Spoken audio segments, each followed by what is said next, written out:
Hello, my name is Ken Girding. I'm an IT professional living in Michigan. Our company recently had a customer contact us requesting data recovery services on a Sandisk USB flash drive.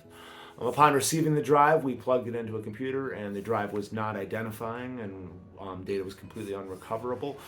We tried some basic software tools, some Linux boxes, things like that, and nothing was able to see the device.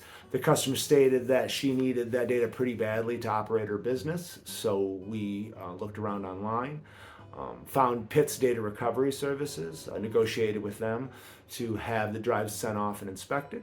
Upon receiving the drive, they inspected it and said that they would in fact be able to recover the data more than likely, so we went forward with their services. Once the data was recovered, our customer took a look at it and was very happy with the results. So we will definitely be contacting and using their services again for any failed USB drives in the future. Thanks again, Pitts.